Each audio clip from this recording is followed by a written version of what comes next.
Hello, I'm Drew. Hey, I'm Kenny. And we are Karnivool. We got a really cool record store back home in Perth, Western Australia, called 78 Records. There's also another one called Dada's, and there's one sort of south of where we all live called Mills Records.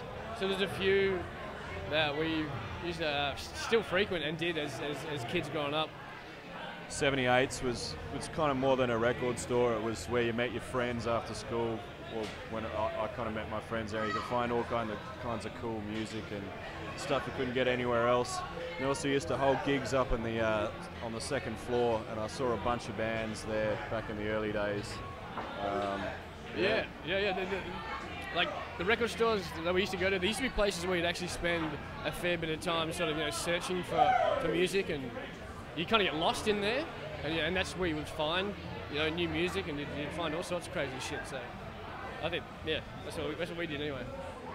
I think I put in a few resumes, but I never got the gig. So I've never worked at a record store, but again, I think I put in a couple of resumes as a bit of a pipe dream, just because I thought it'd be cool. But the truth is, I'd probably be just shit at it, really, really bad. But it was just kind of a cool thing to do, and I probably spent most of my time looking for my own sort of cool records and not really worrying too much about other stuff. Would have been Billie Holiday's greatest hits. And I found she's really good in the mornings. If you get up, it's kind of like this crackling fireplace in the background, like this, nice little vibe happening. The last record I bought was probably an Australian artist called Whitley. Actually, at the same time I bought Whitley and this British lad's called Mumford and Sons. I bought that as well, so that was the last thing I bought. I guess we call the official start about 98. This is me and Kenny kind of started it together a long time ago, and then it's taken a few different forms over the years. But yeah, that was its fetal days, I guess, when we're doing parties and playing school balls and just starting to write originals.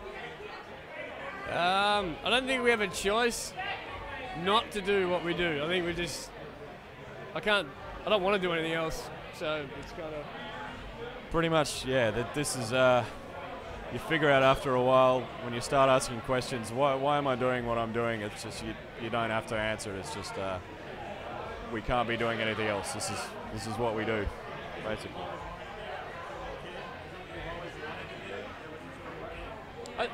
I think as long as I can remember, as soon as you come of age and you kind of figure out, what am I going to do now after school or whatever, you kind of. You just got dragged into it. I don't know if I had a choice. So it was just like, this is what I'm doing. All right, I'm going with it.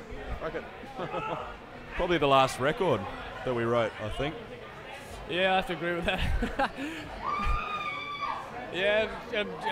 We just sort of finished and released our second record, Sound Awake, not too long ago. But the actual process and all that was encompassed in making that record, it was a challenging thing to do, and well worth it. Absolutely rewarding beyond what I thought it was going to reward. But it was a tough thing to be a part of, and create.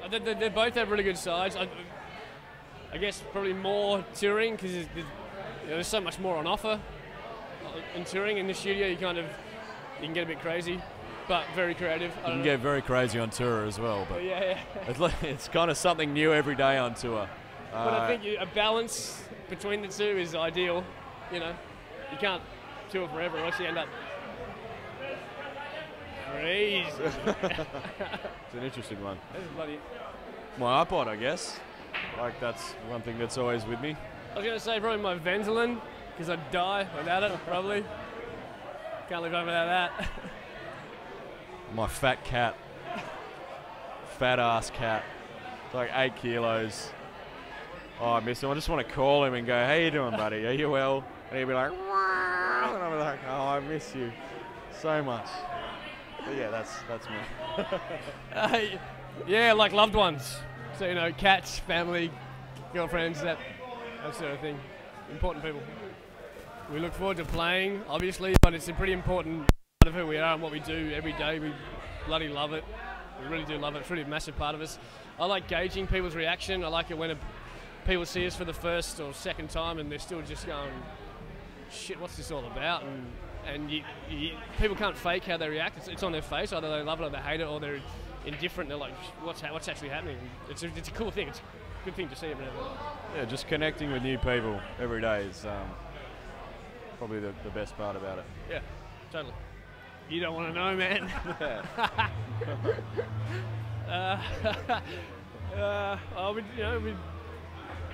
I guess in the modern age, we've all got laptops, so we watch movies, and everyone's got iPods and Read, yeah. listen to music, sleep, do some thinking. Ponder a lot. A lot of pondering, actually. Yeah. Ponder and fiddle a bit. You know, you got to ponder and fiddle. Make below the belt jokes. A lot of toilet humour. A lot of toilet A lot of fart jokes. I mean, what do you expect? Yeah. And 21 hours. 21 hours. What would you do? Was that extra 21 hour hours that sent us mad? Cool, bro.